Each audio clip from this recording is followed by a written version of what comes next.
এতদিনে নিশ্চিত হওয়া গেল যে শেখ হাসিনা বাংলাদেশের প্রধানমন্ত্রী তিনি কোনো পদত্যাগ পত্রই পেশ করেননি, মানে লেখেননি উনি পদত্যাগ পত্র।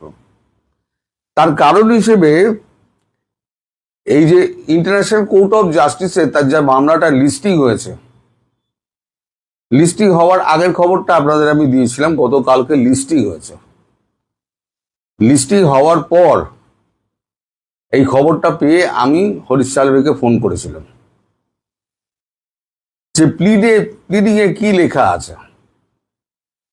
তিনি আমায় নিশ্চিত করেছেন যে প্লিডিং এ এটাই লেখা আছে যে তিনি বলেছেন তিনি পদত্যাগপত্র লেখার বা জাতির উদ্দেশ্যে ভাষণ দেওয়ার কোনো সময় পাননি, তাকে কোনো সময়ই দেওয়া হয় না। ফলে তার নামে যে সমস্ত উড়ো কথাগুলো উড়ে বেড়াচ্ছে যে তিনি পদত্যাগপত্র লিখে দিয়েছেন, সেটা হারিয়ে গেছে। তারপরে তিনি পদত্যাগপত্র 3 পাতার লিখেছেন না 2 পাতার লিখেছেন, সে নিয়েও বিতর্ক তৈরি হয়েছে। আবার কেউ কেউ বলছেন যে তিনি ভ্যানিটি ব্যাগে পড়ে আবার পদত্যাগপত্র নিয়ে চলে গেছেন। যে মানুষটা পদত্যাগপত্র লেখেনি তার পদত্যাগপত্র নিয়ে এত হইচই, যদিও হইচইটা আমি প্রথম শুরু করেছিলাম যে আইসিজেতে তিনি যাচ্ছেন, গিয়ে তিনি দেখাবেন যে আমি পদত্যাগ করিনি, সুতরাং আমি বৈধ প্রধানমন্ত্রী। এখন সে যাই হোক, তারপর থেকে পদত্যাগপত্র নিয়ে খুব হইচই শুরু হলো। এখন যে লেটেস্ট খবরটা সেটা হচ্ছে যে তিনি কোনো পদত্যাগপত্র লেখেননি এবং তিনি সঙ্গে করেও আনেননি।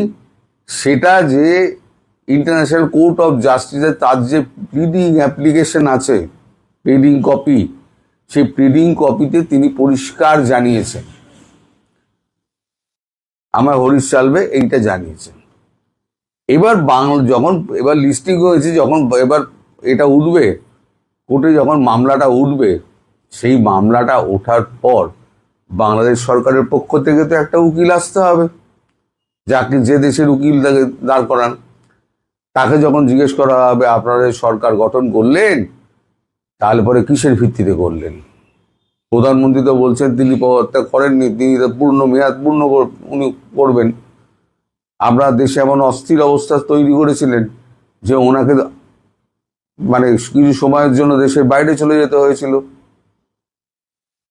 তার মানে উনি বৈধ প্রধানমন্ত্রী, তাহলে এবারে উত্তর দিতে পারবে না। এবার তখন ইন্টারন্যাশনাল কোর্ট অফ জাস্টিস একটা রায় লিখবেন, যিনি তিনি পূর্ণ সময়ের পর্যন্ত, তার মেয়াদ সম্পূর্ণ হওয়া পর্যন্ত তিনি বৈধ প্রধানমন্ত্রী হিসেবেই দেশ শাসন করবেন, এবং তার আগে তার মধ্যবর্তী অবস্থায় তিনি চলে আসার পরে যে সমস্ত সরকার গঠন হয়েছে সব অবৈধ, তাদের করা চুক্তি, তাদের করা সমস্ত আদেশ, সেগুলো সব অবৈধ।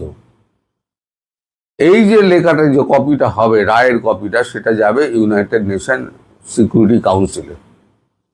ইউনাইটেড নেশন সিকিউরিটি কাউন্সিল এই 196টা দেশে তার একটা কভারিং লেটার করে চিঠি পাঠিয়ে দেবেন, কারণ সবাইকে জানাতে হবে না যিনি তিনি বৈধ প্রধানমন্ত্রী। তা আমি বলেছিলাম 2 মাস, কিন্তু এখন যে অবস্থা দেখছি 2 মাসও লাগবে না।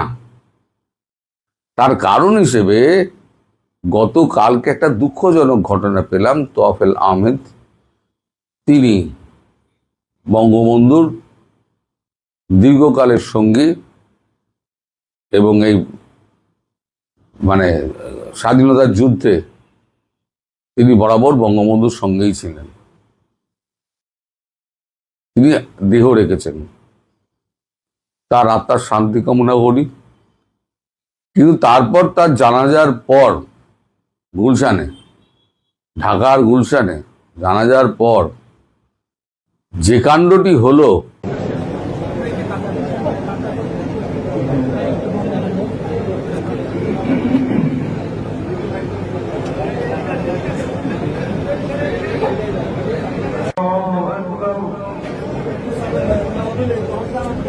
জয় বাংলা। জয় বঙ্গবন্ধু শেখ হাসিনা আসবে, বাংলাদেশ আসবে। জয় বাংলা, জয় বঙ্গবন্ধু। শেখ হাসিনা, শেখ হাসিনা, শেখ হাসিনার ভয় নাই, রাজপথ ছাড়ি নাই। শেখ হাসিনা, দর্শক দেখতে পাচ্ছেন এই মুহূর্তে জয় বাংলা স্লোগান দিচ্ছেন ধানমন্ডিতে। দর্শক যেমনটি দেখতে পাচ্ছেন তোফায়েল আহমেদের যে জানাজা, ঠিক সেই জানাজায় জয় বাংলার যে স্লোগান সেটি কিন্তু দিচ্ছেন। আমি যদি বলি বর্ষিয়ান রাজনীতিবিদ আওয়ামী লীগের, তার জানাজায় কিন্তু ইতিমধ্যে জয় বাংলা স্লোগান দিচ্ছেন নেতৃবৃন্দ। এই যে দেখছেন না যে এই যে মিছিল, এগুলো কিন্তু বহরে আরো বাড়বে। এটা হচ্ছে ওই হাম গুটি বসন্তের মতো, ছোঁয়াচে রোগ। এ নাবছে আমি নাববো না কেন, ও নাবছে আমি নাববো না কেন, এই করতে করতে দেখবেন মিছিলের বহর বাড়বে। আর সারা ঢাকা জুড়ে যখন এই মিছিলটা হবে, তখনই যে বললাম, না দেশের সরকার, না পুলিশ, না সেনাবাহিনী কেউ সামলাতে পারবে না। আমি একটা কথা আপনাদের বলেছিলাম যে আমি বিশ্লেষণ করে আমি একটা কথা আমাদের রাজ্যের কথা বলেছিলাম যে আমাদের রাজ্যের যে শাসক দল ঢাকি সহ বিসর্জন হয়ে যাবে। ঢাকি সহই কিন্তু বিসর্জন হয়ে গিয়েছে। আমি বলেছিলাম যে এই তৃণমূল থাকবে না, কলা গাছ তৃণমূল হবে, তৃণমূল হবে, ওই বটগাছ তৃণমূল হবে, একটা তৃণমূলের সংগঠন ভাঙবে। তৃণমূল ভাঙন শুরু হয়ে গেছে। আমি বলেছিলাম ভাইপো জেলে যাবে, 15 দিনের মধ্যে অপেক্ষা করুন, আপনি জেলে যাবেন ভাইপো, তার পিছু পিছু পিসিমাও যাবেন, মানে আমাদের প্রাক্তন মুখ্যমন্ত্রী। তার বিরুদ্ধে বিস্তর অভিযোগ, ভাইপোর বিরুদ্ধে বিস্তর অভিযোগ। আমি যা বলি না, খুব ভেবেচিন্তে বলি, হয়তো তাৎক্ষণিকভাবে আপনারা অনুভব করতে পারেন, আরে বললো মানুষটা, হলো না তো, আপনারা ভাবলেন বাজে কথা। কিন্তু এটা স্মরণ করে রাখবেন, এই যে আজকে বললাম যে সব কটা পালাবে, লিখে রেখে দিন, সব কটা পালাবে। আর এই গুটি বসন্ত হামের মতো সারা জেলা উপজেলায় যখন ছড়িয়ে পড়বে এই এটা মানে সংক্রমণটা, তখন কারোর বাবার সাধ্য নেই তাকে আটকে রাখা। তাই আমার মনে হচ্ছে যে ওই রায়, শুনানি রায়, তারপর ইউনাইটেড নেশনস সিকিউরিটি কাউন্সিলে যাওয়া, 196টা দেশে চিঠি পাঠানো, অতদিন অপেক্ষা করতে হবে না দাদা। আমার মনে হচ্ছে বাংলাদেশের আওয়ামী লীগ পথে নেমে পড়েছে খুব তাড়াতাড়ি। শেখ হাসিনা উনি যখন বলেছেন, দেখুন কে কোন নেতা কি বলল না বললো আমি আমল দিই না, আসল নেত্রী কি বলেছেন। নেত্রী বলেছেন আমি মাথা উঁচু করে আমি দেশে ফিরবো, যে কোনো কনসিকুয়েন্স ভোগার জন্য আমি প্রস্তুত। তার মধ্যে যদি ঘোষিত হয়ে যায় তিনি বৈধ প্রধানমন্ত্রী এবং তিনি পুরো কার্যকাল উনি সামলাবেন, তাহলে পরে কার কি, মধ্যবর্তী নির্বাচন সে সমস্ত গোল্লায় গেল।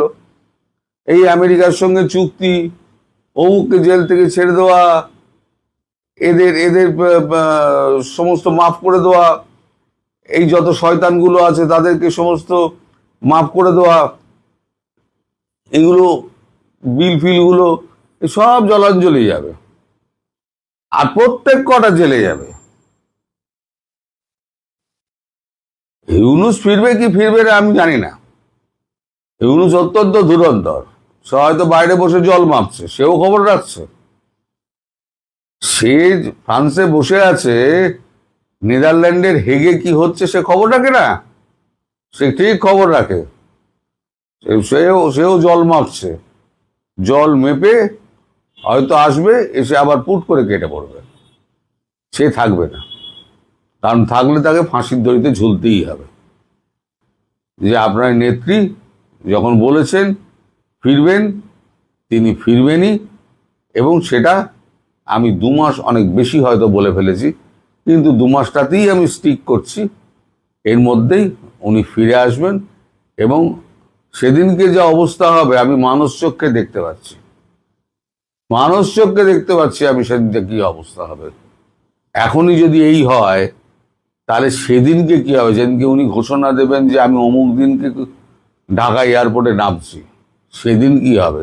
আর একটা কথা আমি বলেছিলাম যে আপনাদের বিমান এসে ওনাকে পৌঁছে দিয়ে গেছেন, আপনাদের সেনাবাহিনীর বিমানে কিন্তু ওনাকে নিয়ে যাবেন। এবার আপনারা অনেকে প্রশ্ন করবেন যে এই অবস্থার মধ্যে কি করে উনি ফিরবেন, এত এত সমস্ত মৌলবাদী রয়েছে, সব ব্যবস্থা করে দেওয়া আছে। আমাদের এখানে লোকে যখন জিজ্ঞেস করে আরে ये क्यों करना है, मुझे थोड़ा सोचना पड़ेगा, तो তখন বলা হয় तू चुपचाप काम करते जा, सोचने वाले दिल्ली में बैठे हैं। অর্থাৎ দিল্লিতে যারা বসে আছে না, তারা আপনার আমার থেকে অনেক বেশি চালাক, ধুরন্ধর, চালাক নয় ধুরন্ধর। একটা টিম কাজ করে, থিঙ্ক ট্যাঙ্ক, 400-500 লোকের একটা থিঙ্ক ট্যাঙ্ক কাজ করে, সমস্ত রিপোর্ট আসে। এবং জানবেন আমাদের এখানে যে সমস্ত রিপোর্ট, ইন্টেলিজেন্সের রিপোর্ট আমাদের কাছে যায়, আমাদের সাউথ ব্লকে যায়, সেই রিপোর্টের একটা কপি কিন্তু শেখ হাসিনার কাছেও যায়। বাংলাদেশ সংক্রান্ত, শুধু বাংলাদেশ সংক্রান্ত, শেখ হাসিনার কাছেও যায়। ফলে বাংলাদেশের কোথায় কি হচ্ছে, কে কি করছে না করছে, সব রিপোর্ট যেমন ভারতবর্ষ জানে, তেমন প্রধানমন্ত্রী শেখ হাসিনাও জানেন। ফলে উনি যা বলেছেন ভেবে চিন্তেই বলেছেন, এবং উনি আসবেন যখন বলেছেন দেশে, তখন জানবেন উনি আসবেন। আজকে ভিডিও সংরক্ষণ করে রাখুন, যদি না ফলে তখন আমায় যা বলার আপনারা গালি দিতে পারেন। সবাই ভালো থাকবেন, সুস্থ থাকবেন এবং সাবধানে থাকবেন। নমস্কার।